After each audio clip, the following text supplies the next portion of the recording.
If you're interested in the story behind the business headlines, check out Big Technology Podcast, my weekly show that features in-depth interviews with CEOs, researchers, and reformers in business and technology. Hi, I'm Alex Kantrowitz.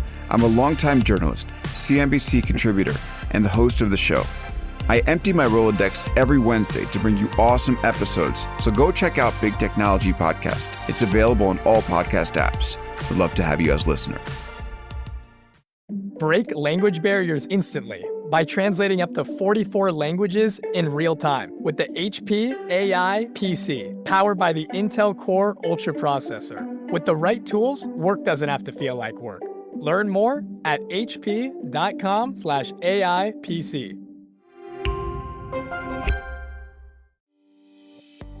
Hey, I'm Kwame Christian, and you are about to step into the world of Negotiate Anything, the #1 negotiation podcast in the world where we teach you how to make difficult conversations easier while getting more of what you want in the process. Each episode is packed with practical tips and strategies from the experts. We delve into negotiation, conflict resolution, and leadership skills that are crucial in both business and in life. Whether you're closing a deal, managing a team, or navigating personal relationships, Negotiate Anything provides you with the tools you need to succeed. Our conversations are real, relatable, and most importantly, rooted in practicality. So if you're ready to transform your conversations and elevate your negotiation skills, join me on Negotiate Anything. Subscribe and listen on Apple Podcasts, Spotify, or wherever you love to listen. Let's make every conversation a winning negotiation. Brian, thanks for joining us again, my friend. I appreciate every time we have an opportunity to do this, Kwame. Yes, likewise. And so for the listeners who might have missed your first, second, third, or fourth appearance on the podcast, can you tell them a little bit about yourself and what you do? Sure. My name is Brian Ahearn. I'm the Chief Influence Officer at Influence People, and I work with individuals and clients to help them hear the word yes more often through social psychology and very specifically teaching them about the science of ethical influence. Amazing. And Brian, today we are here to talk about a very exciting project, and a project that I know is very close to your heart, which to, I think, a lot of folks who know you might seem like an odd deviation from what it is that you typically do. So can you tell the listeners about your new book and the reason why you felt so compelled to write it? Sure. The book is called His Story, My Story, Our Story, and it's about my relationship with my late father, Brian Ahearn Sr. My father was in the Marine Corps from 1962 to 1969, and during that time spent 13 months in Vietnam. And it had a profound impact on him.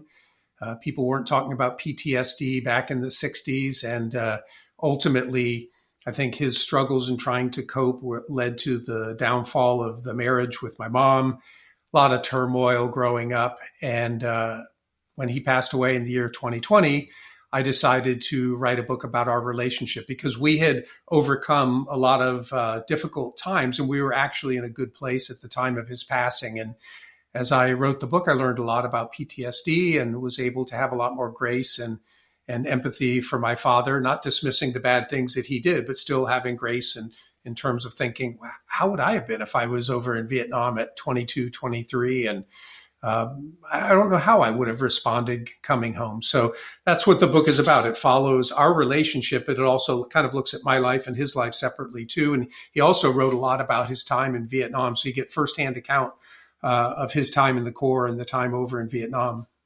Wow. Yes. And from my perspective, reading this, it was really interesting to see how different, but at the same time, how similar it was to some of the things that you've written in the past and the work that you do.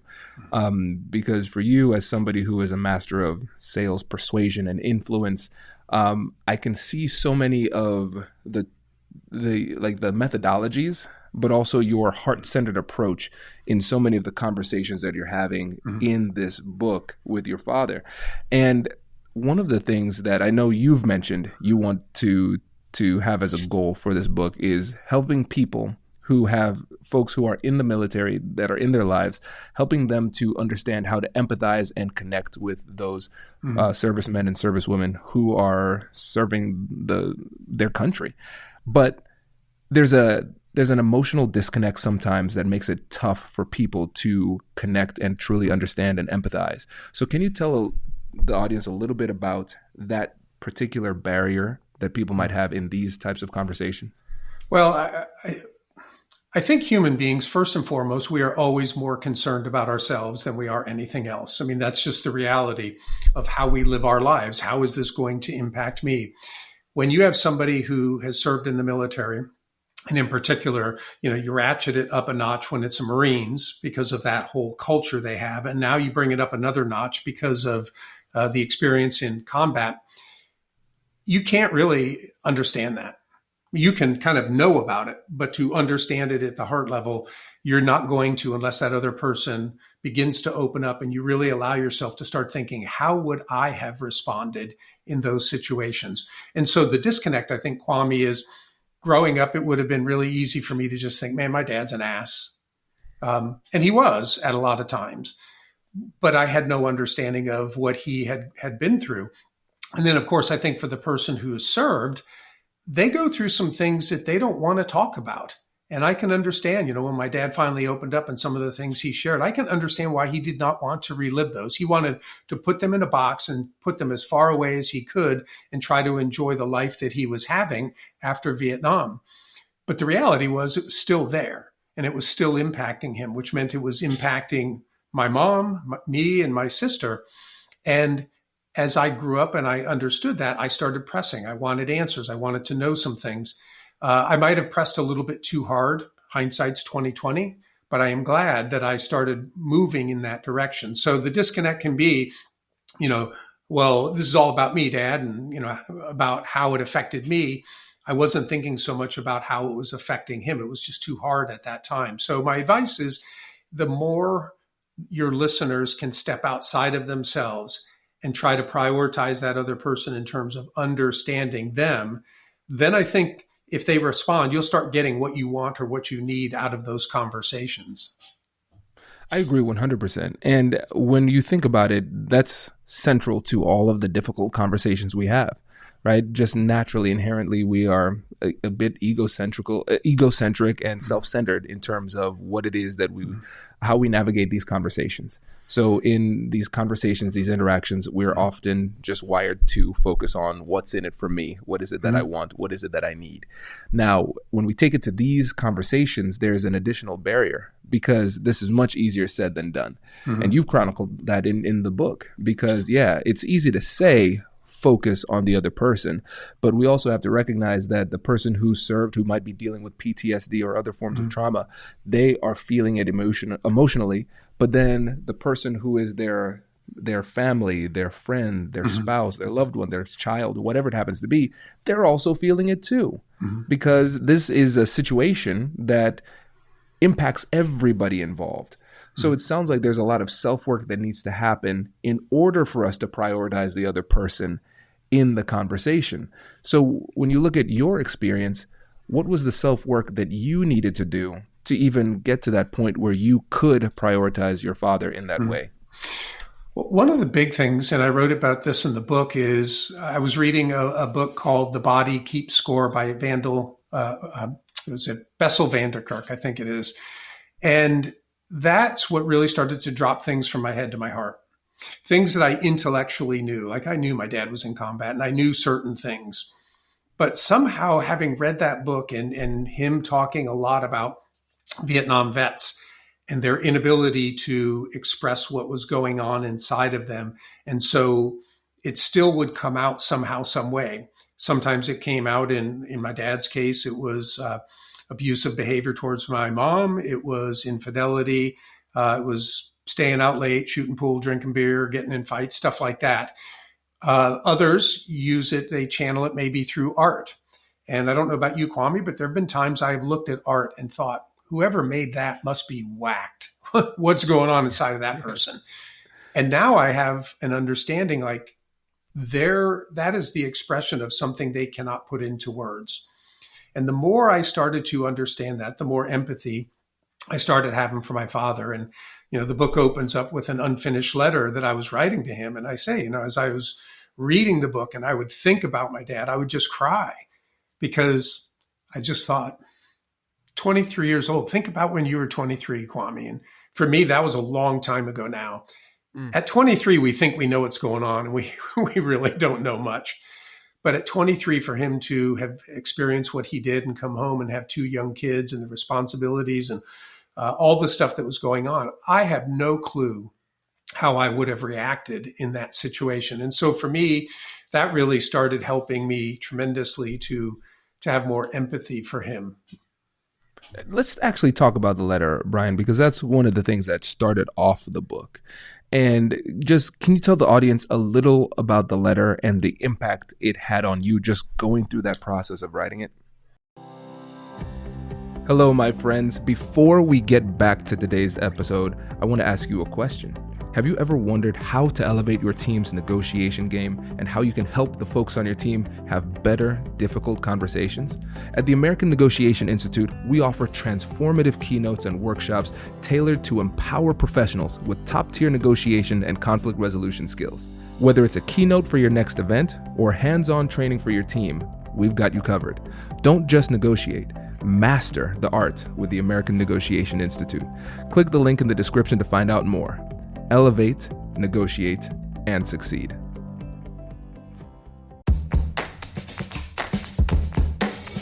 Hey you, I'm Andrew Seaman. Do you want a new job? Or do you want to move forward in your career? Well, you should listen to my weekly show called Get Hired with Andrew Seaman. We talk about it all, and it's waiting for you, yes you, wherever you get your podcasts. Introducing the HP AI PC, your powerful AI assistant. Easily search through personal files, gain valuable insights, and make smarter, more informed business decisions. Unlock the future of work today with the HP AI PC, powered by the Intel Core Ultra processor. With the right tools, work doesn't have to feel like work. Learn more at hp.com/AIPC.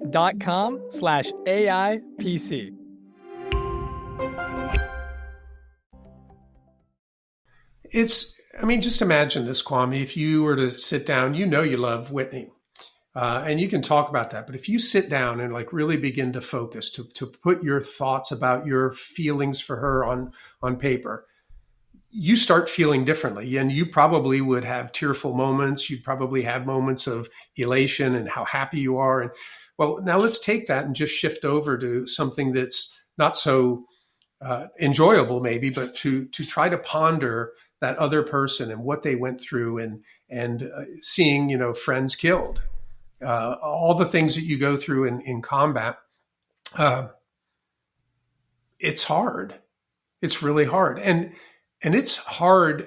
I will say for me, it's even hard, the good things.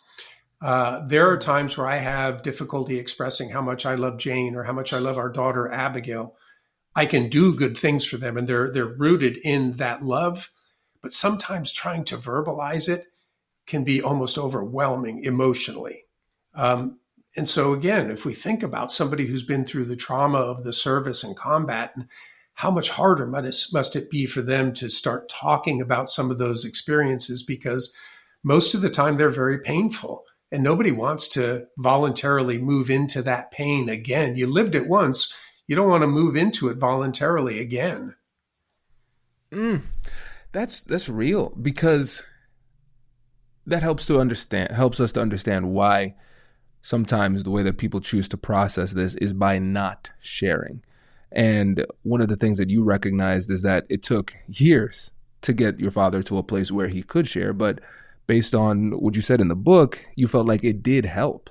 And there are challenges there, right? Because it's like you want to encourage somebody to share, but at the same time, you want to respect boundaries and not push too hard in a way that's almost disrespectful.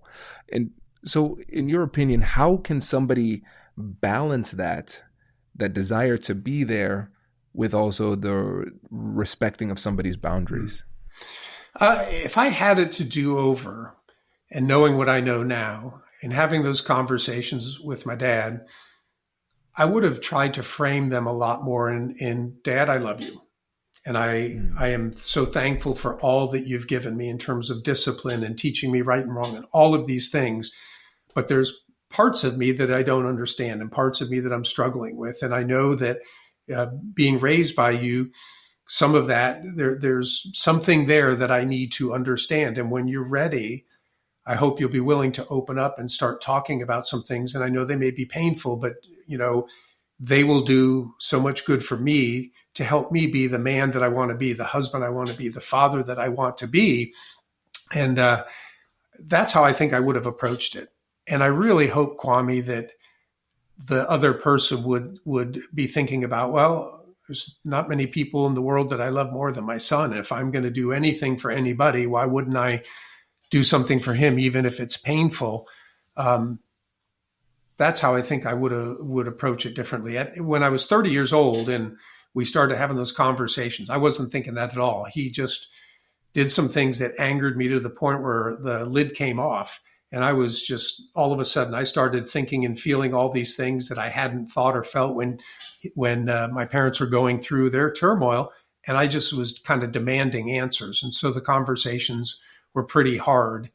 But fortunately, he stuck in there. He didn't give up. He could have easily written me off.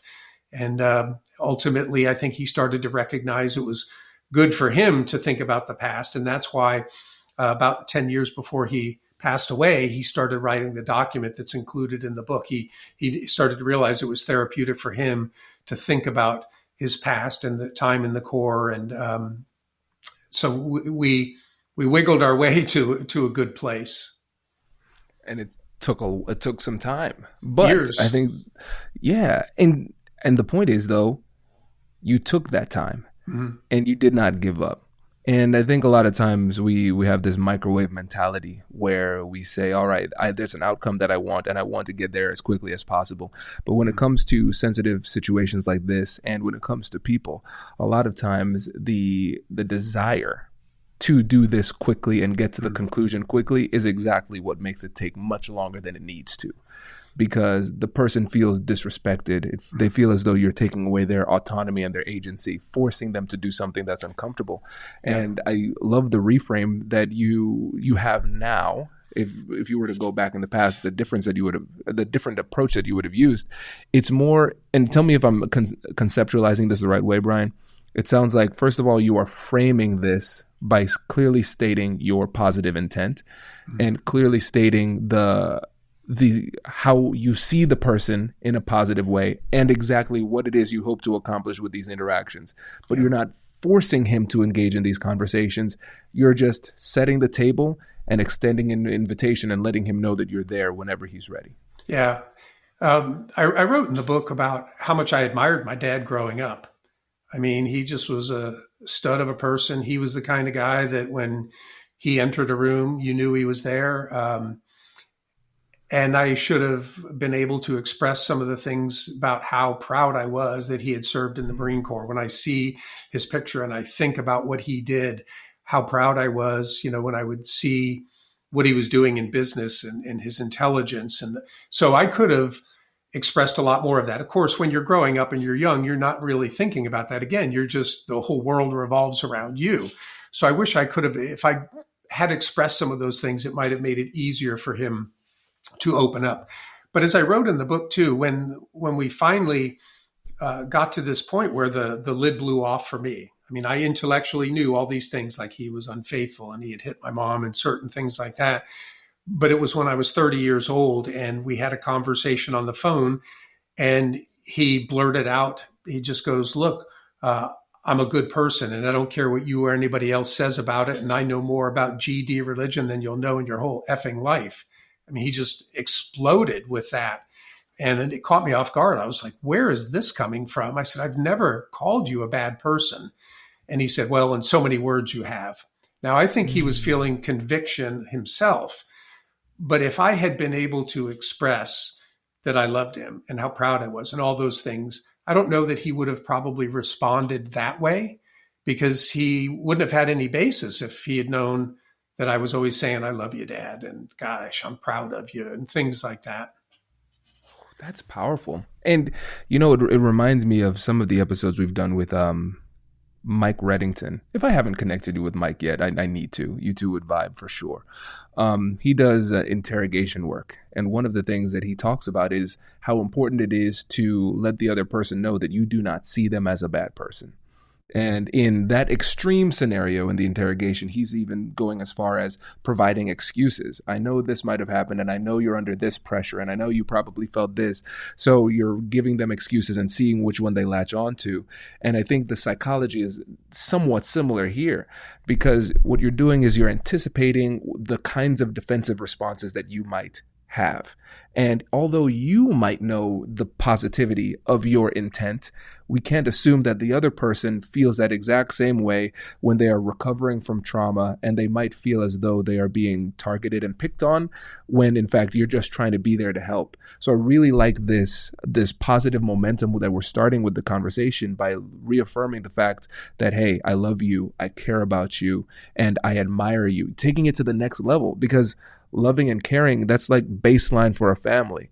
But admiration and respect, that's next level. And I don't think we say that enough.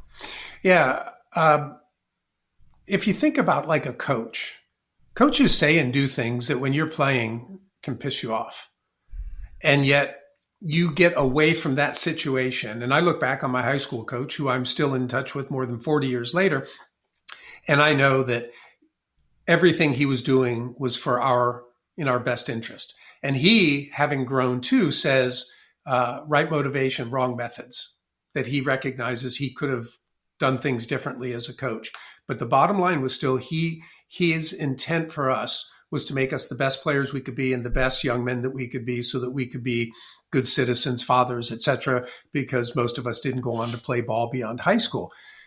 So if we were to more assume like, hey, coach is yelling at me, I don't like it, but I know he has my best interests at heart and he's trying to make me the best player possible, probably wouldn't rail against him like we did in the locker room with our buddies. And the same can be true of our family, that we may sometimes say or do things. We're not intending to hurt somebody. We're a lot of times just intending the best for them. But the translation gets lost in that messaging to that person. And there can be a lot of hurt feelings. For sure. And I think about that coach example as well, because back in my day, and I'm sure in yours, the coaches sounded very different. Very, very different. And I think the word we're looking for is criminal. Yeah. Some of the things they could say back then. But again, the delivery matters. The delivery matters. Yes.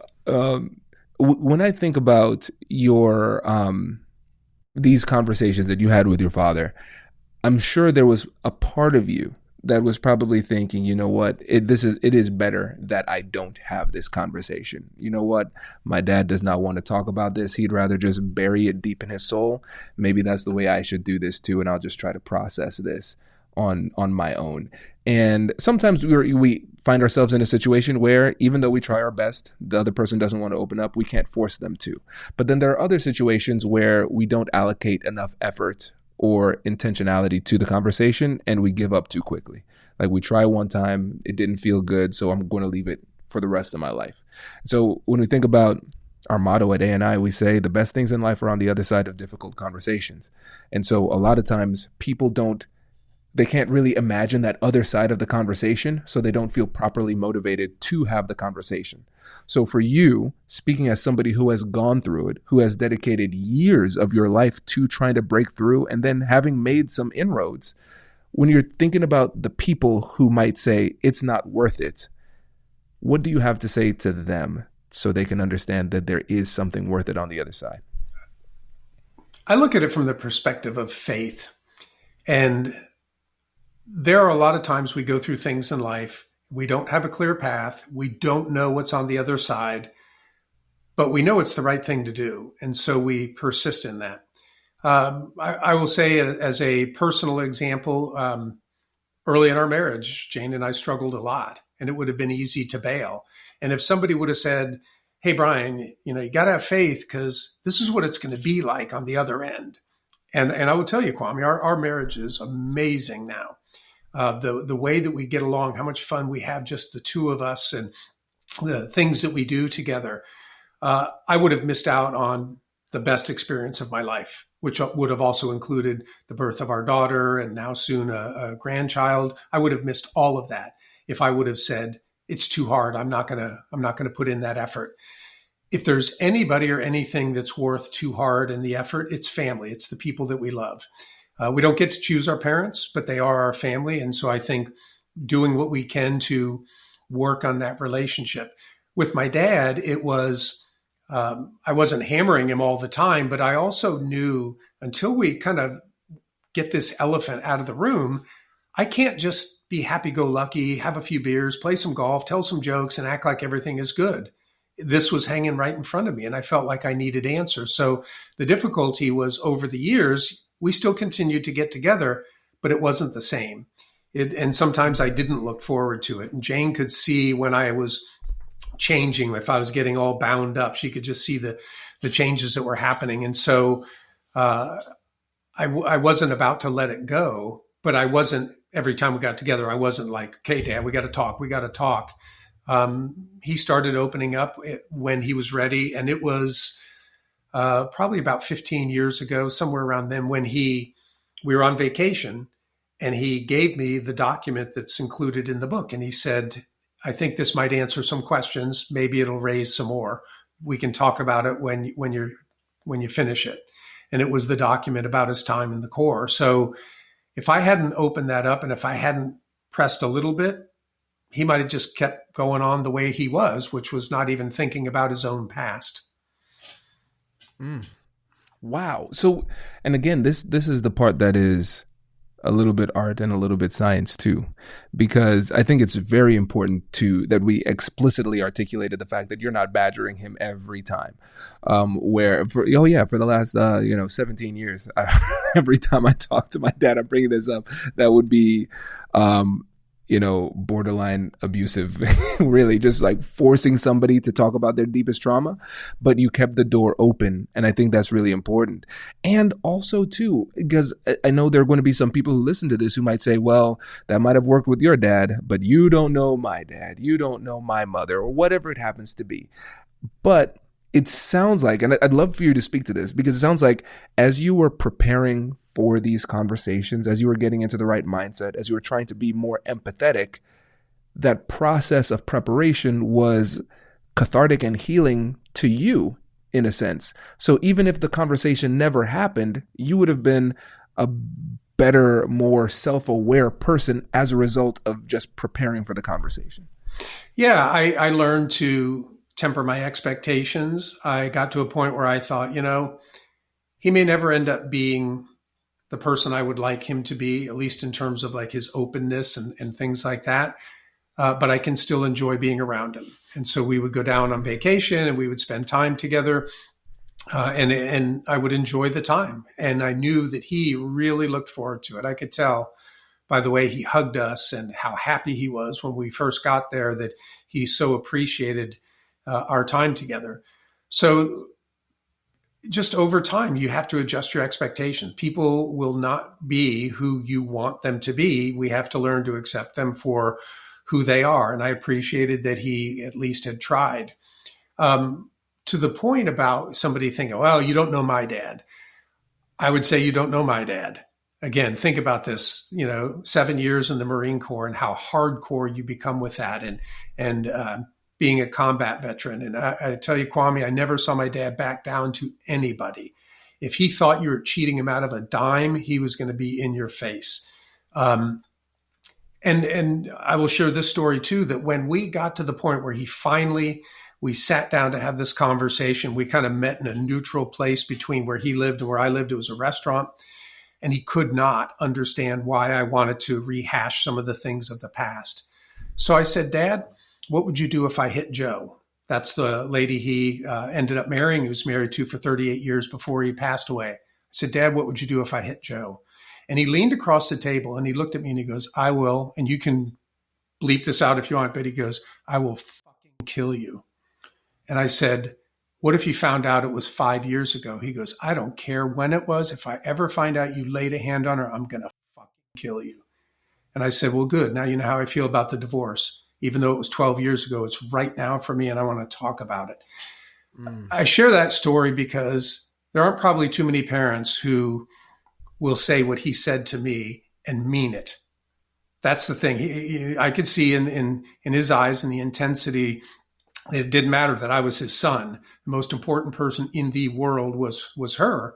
And I do not fault him for that at all. Again, as I look back, she helped him get through the trauma that he was dealing with. Now, she says she doesn't know what she did. She probably was just the empathetic ear. She was removed from the situation. But nonetheless, his world revolved around her because of what he felt she did for him. And so I don't look back on that and feel animosity toward him. I understand why he felt the way he did in that moment. But my point for this is just, my dad was as intense as they come. And yet he did change. And I think it's available for anybody. It does take two to tango. But I think he started getting to the point where he did want to change, and he wanted to understand things, and he wanted a better relationship with me and all the things that come with that. So again, you don't lose faith. You do what you know is the right thing. And then you trust God that he will be working on that other person as well. Whether or not they choose to respond, they still have free will. But that would be my advice for people. That's so good. That's powerful. And again, when I think about your life, your relationship with your father, and then the healing that came from this, not just for you, but this is a generational type of thing. And this is something you talked about in the book as well. The healing really in many ways, and the work that you put into yourself, prevented a lot of negative generational momentum that had been passed down. Yeah. And so the return on investment that we have for this type of conversation is much bigger than what we ever think it could be, because the ripple effects of the conversation will reverberate for generations. And that gives us an opportunity to talk about the bigger picture here, because this wasn't just written for the sake of sharing your story. We think about the last story, the last part of the title, his story, my story, our story. Right? There's something bigger here. So when you think about the impact that you want this book to have, what does that look like? Well, my hope is that when I first wrote the book, I put in there that the hope was that a Marine might read it and make better choices than my dad, that maybe he would learn some things that took my dad a lot longer to learn, that a family would read it and maybe have more empathy and understanding for the Marine in their life sooner than I had it. More broadly, fathers and sons, and just having that natural tension that's there. Because I think fathers, we want to be proud of our children, but we also don't want to admit when we're on the decline and they're on the rise, and that, they can do things better than we can.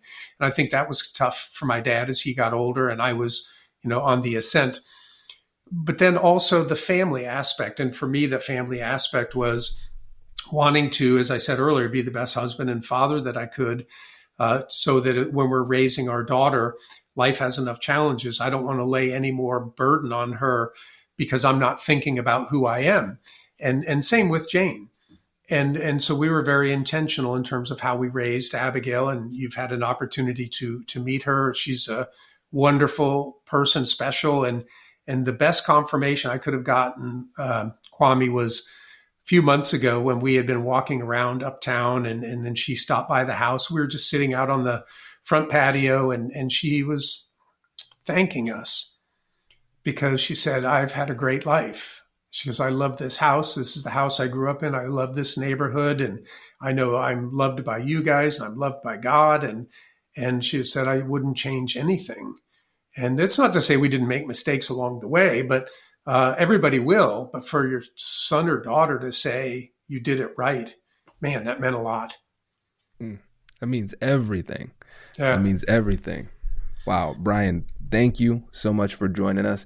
It's powerful as always. And again, before you go, I always want to make sure to give you an opportunity to let folks know again about the book, where they can get it and how they can get in touch with you too. Sure. So the book's available at Barnes & Noble, Amazon, places like that. If you want to learn more about the book, the website is brianahearn.biz, B-I-Z. If you go to that, You'll read some testimonials, see a short video. There's a lot of information out there about the book, but you can get it directly on Amazon. You can get it at Barnes & Noble. In terms of getting in touch with me, if you liked what we talked about here today, LinkedIn is probably the best place. Just reach out to connect on LinkedIn. I connect with everybody. I will ask you how you found me. And if you tell me how you found me, I'll still send you a personal message to keep the social in social media. Amazing. Brian, thank you again for coming back on the show, man. Really appreciate it. Appreciate you having me on. I look forward to number 7 or 8 or whatever the next one will be. Yes. Many more to come. I'll write a book just so I can come on the show again.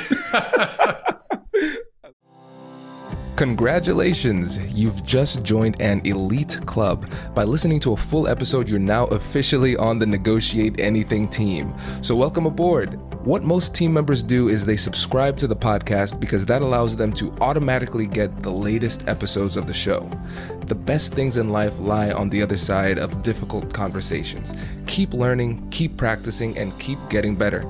Your relationships will improve, your career will soar, and you'll have the confidence you need to get the most out of these crucial conversations. Again, thank you for joining the team. We're excited to have you, and I will see you in the next episode. I'll catch you later.